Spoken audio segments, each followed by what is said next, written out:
Olá, esse é o podcast da Intelliway e eu sou o Rodrigo Pirret. Hoje nós vamos conversar com Breno Parmegiani, gerente de TI da Forteleve Solar, com Frederico Comério, head de IA da Intelliway, e com Vinícius Hideki, gerente de contas da MongoDB. Bem-vindos, o Fred já é da casa, já participou de outra edição, o Breno e o Vinícius pela primeira vez, bem-vindos, estejam bem-vindos para próximas edições também, Obrigado. Quem sabe. Vamos começar, gente, falando um pouquinho sobre as IAs, né? Quando que a IA deixou de ser o futuro para se tornar o presente? Quando que vocês perceberam que isso aconteceu?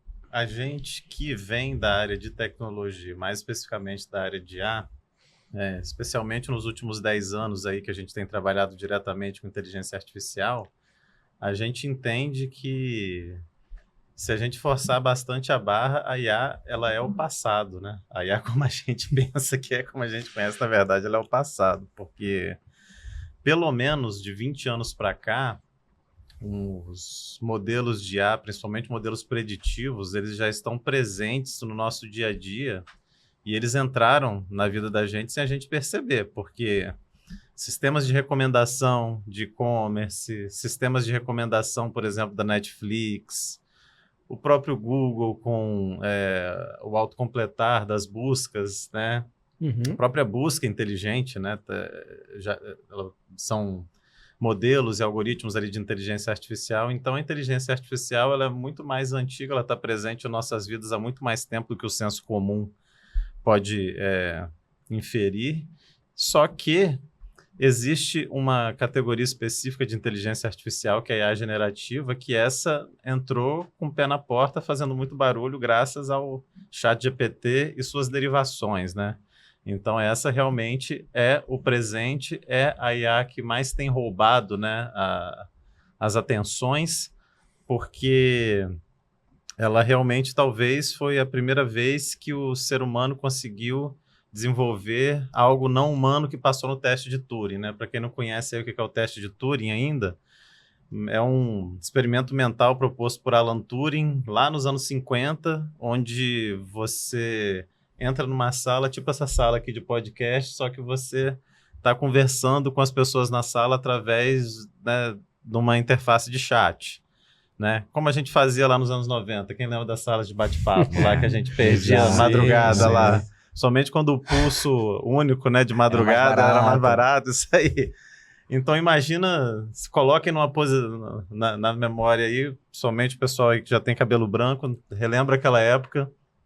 E imagina que se naquela época várias pessoas que você estava conversando ali não eram pessoas, eram programas de computador, só que eles se comportavam tanto como se fossem pessoas tão bem que você não percebia que eles eram programas de computador.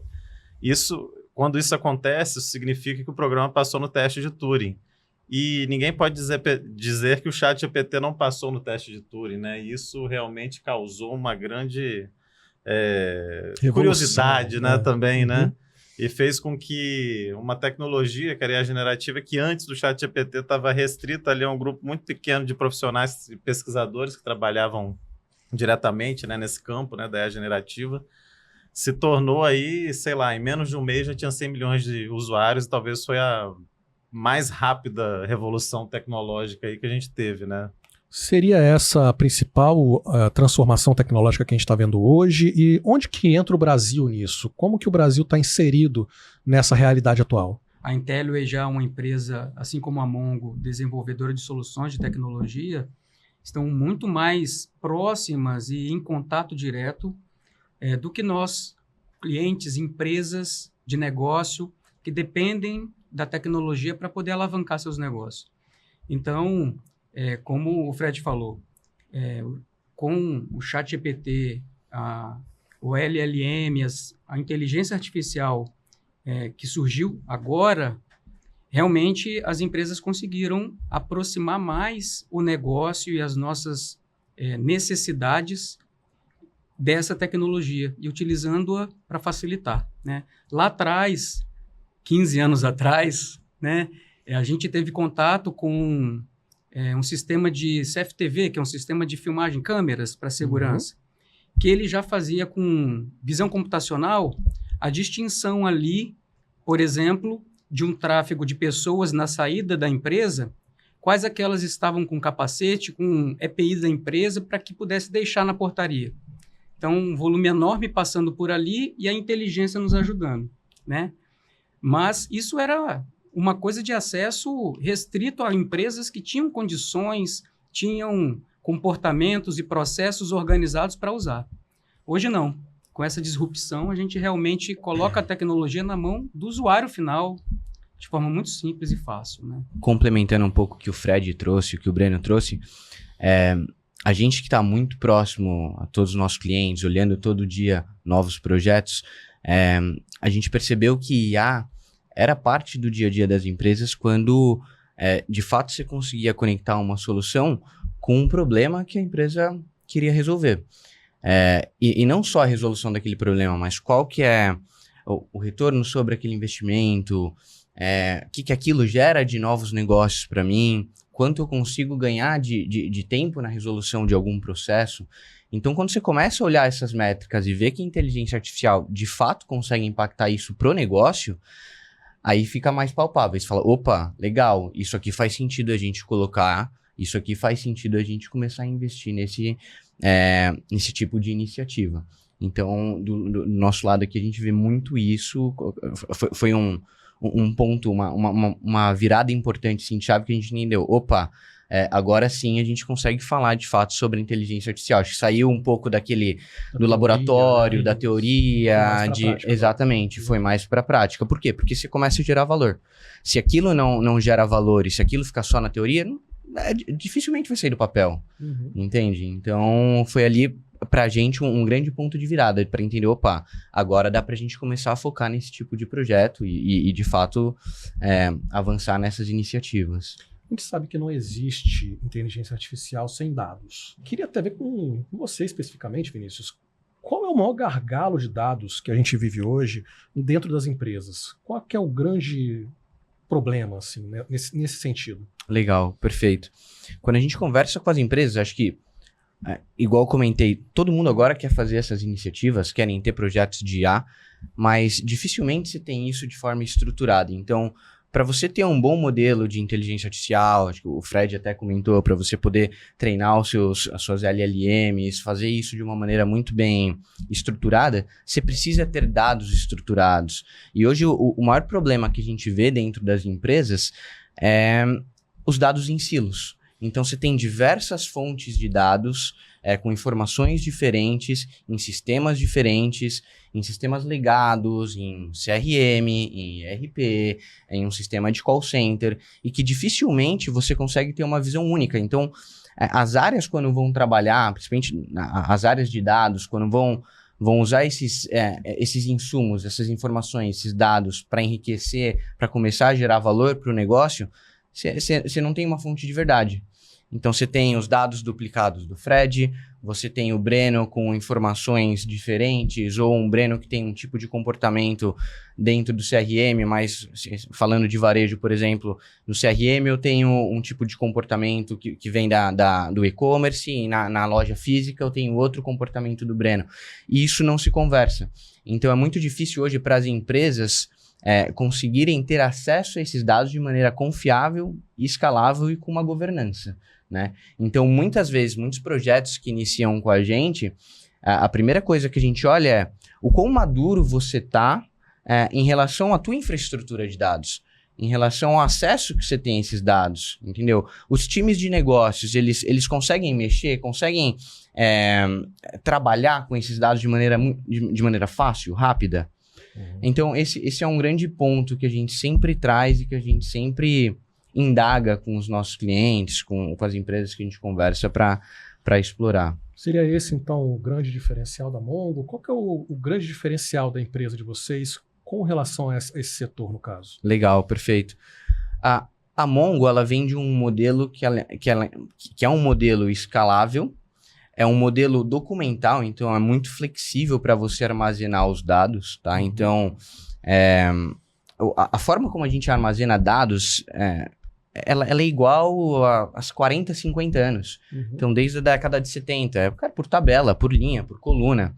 Isso é ineficiente quando você trata grandes modelos de dados e quando você tem dados que mudam o tempo todo. Uhum. Então, eu citei, por exemplo, no varejo, o padrão de compra de um determinado cliente. Por exemplo, o Breno, ele tem um padrão de compra no e-commerce, ele faz 4, 5, 6 compras ali por mês, depois ele vai na loja física. Para você armazenar todos esses dados, se você for por tabela, linha, coluna, isso fica extremamente complexo. Então, no modelo documental, que é o modelo que a Mongo trabalha, isso se torna muito mais escalável para você conseguir fazer todos e ter acesso a todas essas informações, né? Então, esse é o grande diferencial da MongoDB. É a forma como a gente armazena esses dados, né? Tem um outro ponto de vista, que é o seguinte, boa parte do volume desses dados eles não estão estruturados. E isso que o Hideki falou da capacidade de lidar, que a gente chama tecnicamente de esquema flexível, né? Que não importa qual o formato do dado, você vai conseguir carregar aquele dado ali e trabalhar com aquele dado.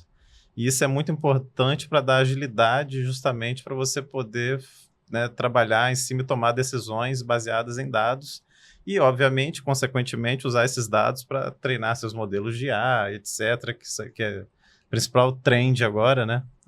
É de você utilizar os dados para isso.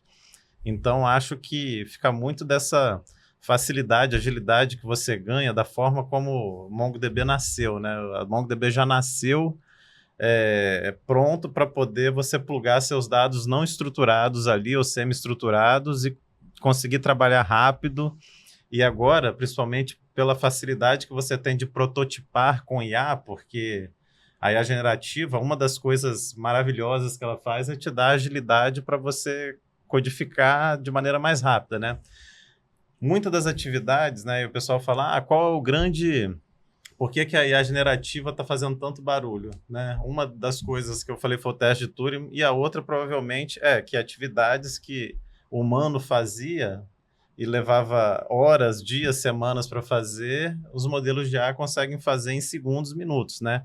Um dos exemplos é código, né? Uhum. Você tiver um bom conhecimento ali de contexto, né? Dá bastante contexto ali para uma LLM, ela vai te entregar um código exatamente como você está imaginando.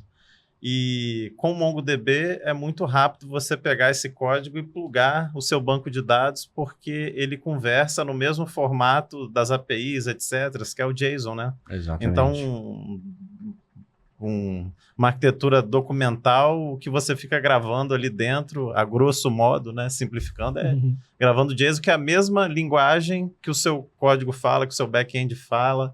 Então, você ganhou uma produtividade absurda, desde a coleta de dados ali, que ele vem, às vezes, não muito estruturados para você armazenar, até pegar esses dados e consumir eles através do seu código, porque você está falando ali a mesma linguagem do seu back-end, né? O mesmo protocolo, né, do seu back-end. E hoje em dia, tempo é dinheiro, né? Desde sempre, cada vez mais, o tempo está cada vez mais caro, né? E por isso que vem também essa facilidade de você conseguir escalar, né?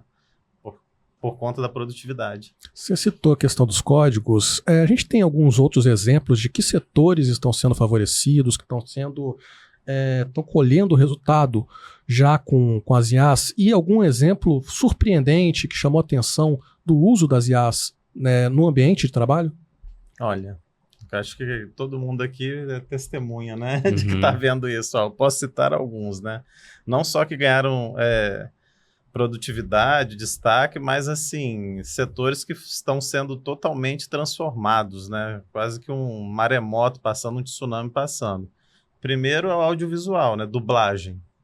Hoje você consegue com, sei lá, algumas dezenas de dólares no máximo, localizar um filme em 100 idiomas diferentes, né? Mantendo a mesma timbre de voz do ator principal, né? Enfim.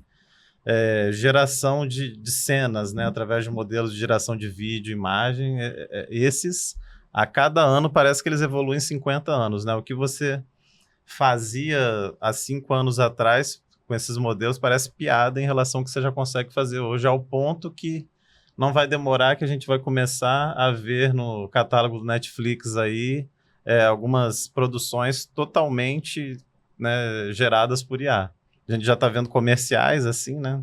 A gente já está vendo vídeos no YouTube, TikTok, então isso aí na mão da galera ali virou uma praga, né? Porque agora o conteúdo do TikTok, dos shorts e tudo tá exato. virando quase todo sintético, né? Uhum. A escrita e o código, então, né, uma ganho de produtividade absurda, né? Eu lembro que em 2023, cara, não tinha nem 6 meses de chat GPT, eu vi uma matéria que às vezes eu uso ela até hoje nas minhas apresentações, assim, escritor diz ter escrito, sei lá, 87 livros com a ajuda de IA em um ano. Você só consegue fazer isso com IA, né? Isso para citar alguns, né? Mas o que vocês têm visto aí que tem... Eu acho que na área de negócio, no dia a dia das empresas, ainda existe um trabalho muito burocrático, né? E o burocrático, hoje em dia, da pessoa que trabalha em escritório, passa por pesquisa. Então, ela está com uma dúvida numa planilha Excel que ela está fazendo, ela tem que abrir o navegador, fazer uma pesquisa, essa fórmula funciona como? Aí ele recebe uma série de links, aí ele escolhe aquele link ali que me parece melhor para eu poder pesquisar, abre a pesquisa, e aí ele entra no site, lê o conteúdo, depois ele volta para a planilha. Então, esse vai e vem de busca da informação sempre foi e continua sendo hoje. Só que hoje a IA já está na ferramenta de trabalho. Então, se a gente pegar o Copilot, por exemplo, ela já está embarcada no Word, já está embarcada no Excel, já está embarcada no Teams. Então, o cara que já está ali dentro do Excel e está com uma dúvida, ele não tem que abrir um outro aplicativo. Ali mesmo ele já pergunta. Então, ele ganha segundos, e segundos, minutos, no final do ano, no final do mês, são horas e horas de trabalho que ele economiza. E para a empresa, isso é produtividade, né? Então, até mesmo as tecnologias mais evoluídas, como o Fred sugeriu e falou aqui, que já acontece, até mesmo as mais simples, que as pessoas comuns podem consumir e utilizar, né? Então, para mim, isso também acho muito produtivo, muito importante, porque no dia a dia, as empresas ganham muita produtividade com vídeos, as empresas que produzem marketing digital, revolucionou, né? Mas no dia a dia tem também uma grande força de trabalho que trabalha ali no burocrático, que também, se for bem orientado, pode usar a tecnologia a seu favor, né? E entrando justamente nessa questão de usar a tecnologia a seu favor, como que ficam os empregos? Como que ficam as pessoas? Vai ter uma eliminação de empregos? Vai ter um risco das ferramentas substituírem os seres humanos? Ou as pessoas precisam a aprender a utilizar as plataformas justamente para manterem seus empregos? Como que é essa análise nesse ponto de vista? Eu tenho uma opinião muito otimista sobre isso, né? Primeiro, que a tecnologia ela veio de maneira tão rápida justamente porque ela é de fácil acesso, né? Qualquer pessoa pode entrar ali no celular, baixar o aplicativo e começar a usar, né? E eu diria para você que você se surpreende com pessoas que você nunca imaginava que já estão usando, né? Seus tios, né? Seus irmãos mais novos, né? Não tem um aluno que hoje em dia estuda e não comenta que pesquisou no GPT, não pesquisa mais lá no buscador, né? Então, essa tecnologia ela veio para facilitar.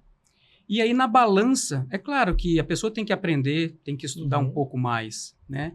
Mas na balança do emprego que pode vir a ser substituído com aquela outra parte da balança, que é o emprego que será gerado para poder manter a inteligência, para treinar a inteligência, para poder construir soluções com inteligência, infraestrutura para suportar a inteligência, essa balança, para mim, ela vai gerar mais empregos do que simplesmente acabar com os empregos. Também há uma necessidade, então, do poder público também ter um papel de preparar essas pessoas, né, para essa transformação tecnológica. Sem dúvida, né? Analfabeto do ano que vem é o que não usa ferramentas de IA no dia a dia, né?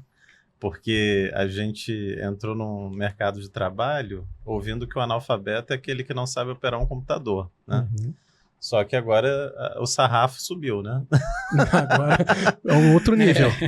E a tendência é que esses ciclos, né, de revolução cognitiva eles sejam cada vez mais rápidos, né?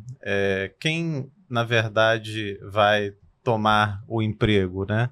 Que, por exemplo, sei lá, tem um jornalista que não utiliza, né, modelos de IA. Então, ele consegue, sei lá, escrever ali, sei lá, 50 notícias por dia, né? O que faz o uso da IA, né? Entendendo IA como uma ferramenta de trabalho, ele vai produzir 500, 10 vezes mais. Então, esse cara que produz 500, ele, teoricamente, vai ocupar o espaço de 10 outros, né, que não utilizam IA. Sim. Então, a grosso modo, né, o que a gente pode falar até médio prazo, né, porque está cada vez mais difícil prever um futuro muito distante, né? Mas no médio prazo, eu posso te garantir que quem vai tomar o seu emprego não é a IA. É um profissional que sabe usar IA, né? Eu acho que é por aí. Perfeito. E tem impactos positivos muito significativos na sociedade. Se a gente olhar por um prisma, para uma ótica mais positiva, por exemplo, inclusão bancária. Você tem um app onde você pode escrever ou falar, olha, eu quero fazer uma transferência de Pix para tal CPF ou para tal CNPJ, você facilita o uso desse aplicativo muito, assim, sabe? Então, você cria uma inclusão de usabilidade muito forte. Você tem um outro lado, por exemplo, no setor de saúde, ou seja, de análises clínicas, de você poder eliminar gargalos na sociedade que hoje são importantes, por exemplo, de saúde, acelerar processos de educação, e a IA impacta diretamente nesses gargalos, né? Então, são pontos bem positivos ali. Existe um ciclo que é mais ou menos o seguinte. Vamos supor que tenha alguma tarefa específica que você não consegue encontrar mão de obra qualificada ou as pessoas não estão dispostas a trabalhar. Aí, qual que é esse ciclo? Aí as empresas começam a investir em pesquisa e desenvolvimento ou melhores formas de fazer aquilo. E aí começam a entrar processos de automação, de inteligência artificial, né, de atualização tecnológica, etc. E aí você precisa de pessoas agora, não exatamente para executar aquela tarefa, mas de pessoas que vão conseguir operar essas estruturas que foram criadas para resolver aquele problema inicial. Então, isso automaticamente abre espaço para outros perfis profissionais com outras competências. Muitas vezes, esses perfis não existiam antes desse movimento. Então, sei lá, qual habilidade que a gente vê muito pedindo em vagas de emprego de qualquer área? Engenharia de prompt. 5 anos atrás ninguém sabia o que era isso, agora está todo mundo pedindo isso. Então, isso é um exemplo clássico desse ciclo acontecendo, né? Sim, sim. Para a gente estar finalizando, eu queria saber um pouquinho sobre os mitos relacionados à IA. O que tem ainda de mito que precisa ser derrubado? Quais são as coisas que as pessoas acreditam, que elas pensam, que elas têm certeza sobre a IA, mas que não tem nada a ver? Como, por exemplo, a questão dos empregos. Mas, além disso, o que mais a gente pode estar derrubando de mito? A gente falou alguns, desmistificou alguns aqui, né? Primeiro, que foi na sua introdução sobre IA é o futuro. Isso é um mito, né? IA é o futuro já é o primeiro mito. Exatamente. Porque o bonde está passando aí e tem muita gente perdendo esse bonde. Sim. Né? Segundo, que eu gosto muito de falar, de fazer analogias, né? Que por conta do nome inteligência artificial, as pessoas acreditam que a IA é realmente inteligente do ponto de vista como se fosse a inteligência humana. Não, a IA, na verdade, ela é um conjunto de ferramentas que simulam, né, a inteligência humana. Então, ela não é uma inteligência real, ela é uma inteligência simulada. Então, esse mito de que a IA vai, sei lá, escravizar a raça humana, fujam para as colinas. Eu acho que isso foi alimentado, foi bom você dar esse exemplo. Pelos filmes, Skynet, né? Matrix. É uma percepção hollywoodiana que a gente tem da IA, né? E, obviamente, quando surge alguma notícia do tipo, um robô fala que vai destruir o mundo. Ele foi programado para fazer isso. Ou simplesmente a gente escreveu isso tanto nos contos, né, etc., que ele simplesmente vai replicar aquilo, porque, como a gente falou aqui, o que alimenta esses modelos de IA são os dados esses que nós humanos, né, já escrevemos, né, em algum momento. Exato. E esse modelo está só replicando inconscientemente. Então, talvez a forma correta da gente de desmistificar aqui é que a IA ainda não é consciente. Exato. Alguém gostaria de complementar? Vamos trazer para o mercado B2B, então. Tem um mito muito bom, né, para empresas, assim. Primeiro, nós vamos revolucionar a empresa com um projeto de IA. Você já começou, assim, meia bomba, porque o que vai revolucionar a empresa não é um projeto de IA. É óbvio que um projeto de IA, às vezes, é importante para você conhecer, né, uma prova de conceito, ver como é que funciona, perder o medo, perder a ignorância.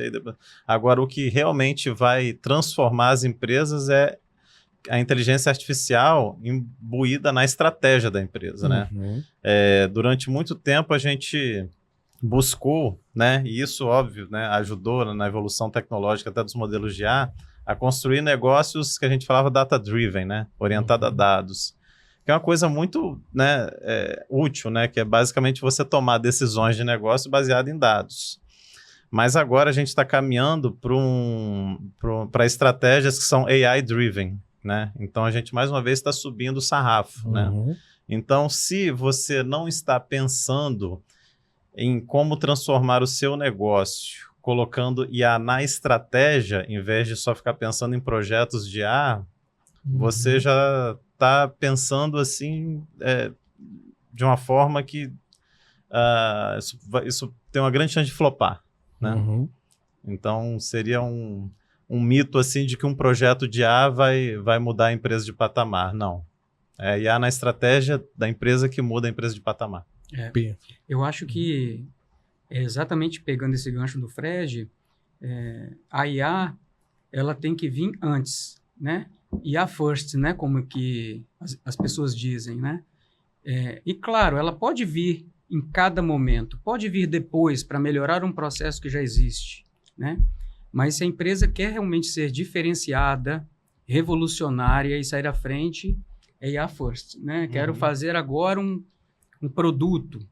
Puxa, como que eu posso usar a IA para ele ser envolvente, rápido, né, usual, personalizável para cada indivíduo e não para uma massa? Então, isso já começa bem, eu acredito, né? Porque todo o resto a gente é capaz de fazer. Engenharia nós temos, computação nós temos, né? Mas como pensar em usar a IA antes, que eu acho que a mudança de pensamento aí mesmo. Lembrando que não é todo problema que necessariamente você precisa resolver com IA. Exato. Sem dúvida. Por favor. Exatamente. Existem muitos problemas que você resolve de maneira determinística, né? Que você não precisa necessariamente de IA. Então, também há de se ter consciência, né? De quais problemas de negócio são mais necessários a ferramenta, né? né? É igual você querer consertar um carro utilizando um microfone. É isso aí. Exatamente. O microfone tem uma função. Né? Boa, é isso mesmo. Perfeito. Gente, comentários finais. Eu queria dar o espaço para cada um de vocês comentar alguma coisa, complementar, para a gente estar tendo uma palavrinha final de cada um. Bom, acho que foi bacana a gente poder escutar de perspectivas diferentes, lados diferentes. Então, e ter essa troca com vocês aqui, com o time, foi bem interessante. E acho que se vocês não estão, se as pessoas, se as empresas, se os negócios ainda não estão olhando para a inteligência artificial, acho que é um bom momento para começar, sabe? Então hoje a gente passou por desmistificando várias barreiras que talvez fossem barreiras de entrada, a gente trouxe problemas que podem ser resolvidos, então tá aí, sabe? É algo que é muito mais palpável e pode ser muito mais fácil de começar a usar do que não precisa ser uma ciência de foguete, assim, né? O que a gente fala. Então, poxa, vamos pegar um problema simples, por que não? E adaptar isso a algum modelo que eu consiga estar utilizando inteligência artificial, né? Só dando sequência, né, pegando um gancho, em outras palavras, vamos sujar as mãos, né? Tem uma expressão aqui, no Brasil principalmente, que a gente já trata, assim, né, o assunto de inteligência artificial como teenager sex, né, que é a expressão, que é o quê? adolescente falando de sexo, né? Todo mundo fala o tempo todo, ninguém faz. Então vamos começar a sujar as mãos de fato, vamos fazer, porque como a gente falou, o bonde já passou já, e a gente já está atrasado. E o Brasil, cara, se perder esse bonde, vai ser difícil recuperar esse gap, né? Porque é um bonde, ainda um gap ainda maior que o da Revolução Industrial. Eu acho que tem tudo a ver que o Hideck falou sobre a simplicidade, né? E também juntando com o que o Fred falou, né? Não esperar, né? Use agora, compartilhe agora, né? Nas empresas, né? Utilize os fornecedores que conhecem a solução para poder te ajudar nas empresas. Porque muitas vezes, dentro de casa, você está envolvido com outros assuntos tão importantes quanto, mas você precisa poder trazer a pitada ali de pensamento fora da caixa. Então, acho que os parceiros estão aqui para isso. Treinar as pessoas, né? Conversar com os colaboradores. Eu acho que começa tudo por aí, desperta a curiosidade. Só o fato de você fazer isso, não precisa comprar inteligência, né? Instalar e desenvolver. Desperta a curiosidade, que eu acho que já tem bastante recurso aí que a gente pode aproveitar. Convidem os especialistas, façam workshops, né, para desmistificar, para não começar a utilizar da forma errada, porque é o que a gente mais encontra, né, o pessoal começando a utilizar de forma errada, por não entender conceitualmente, acaba colocando em casos de uso que não seriam adequados ou batendo cabeça, assim, porque faltou ali o básico, né, de letramento, de literacia. Então, acho que a capacitação é um bom começo, né, para a gente começar a fazer as coisas da maneira correta. Mas o mais importante é fazer. Exatamente.